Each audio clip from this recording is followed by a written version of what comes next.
మంచి కంటే చెడుకు మనుగడ మద్దతు ఎక్కువ, అవకాశాలు ఎక్కువే అని అంటూ ఉంటారు.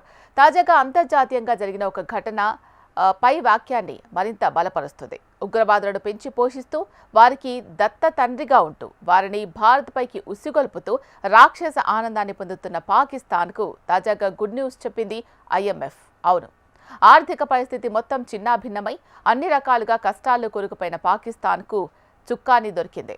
ఇందులో భాగంగా అంతర్జాతీయ ద్రవ్య నిధి IMFను $7 బిలియన్ల సాయం అడగ్గా తాజాగా $1 బిలియన్ సాయాన్ని ప్రకటించింది. అంటే అక్షరాల 7,500 కోట్లన్నమాట. దీనిపై స్పందించిన పాక్ ప్రధాని కార్యాలయం IMF తమకు $1 బిలియన్ అప్పు ఇచ్చిందని, వాస్తవానికి తాము $7 బిలియన్ రుణం అడిగామని, ప్రస్తుతానికి $1 బిలియన్ ఇచ్చారని పేర్కొంది. ఏదేమైనా IMF తాజా నిర్ణయం సంతృప్తికరంగానే ఉందని పాక్ ప్రధాని సంతృప్తి వ్యక్తం చేశారు. అయితే IMF తీసుకున్న నిర్ణయంపై భారత్ మండిపడింది. పాక్ ఈ సాయాన్ని ఉగ్రవాదాన్ని ప్రేరేపించేందుకే వాడుకుంటోందని ఆగ్రహాన్ని వ్యక్తం చేసింది. ఇదే విషయాన్ని వరల్డ్ బ్యాంక్ ముందు లేవనెత్తింది. ఇదే సమయంలో IMFలో పాకిస్తాన్కు రుణం ఇచ్చే ఓటింగ్ను భారత్ బహిష్కరించింది. ఈ వ్యవహారంపై జమ్మూ కాశ్మీర్ ముఖ్యమంత్రి ఒమర్ అబ్దుల్లా స్పందించారు.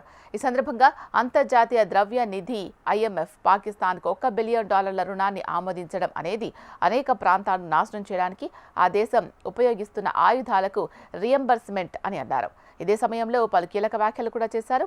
ఇందులో భాగంగా భారత్ పాక్లు ఉద్రిక్తతలను తగ్గించాలని నిరంతరం విజ్ఞప్తి చేస్తున్న ప్రపంచ దేశాలు IMF రుణ ఆమోదం వంటి తాజా చర్యలు ఉద్రిక్తతలు తగ్గడానికి ఎలా సహాయపడతాయో చెప్పాలని అన్నారు.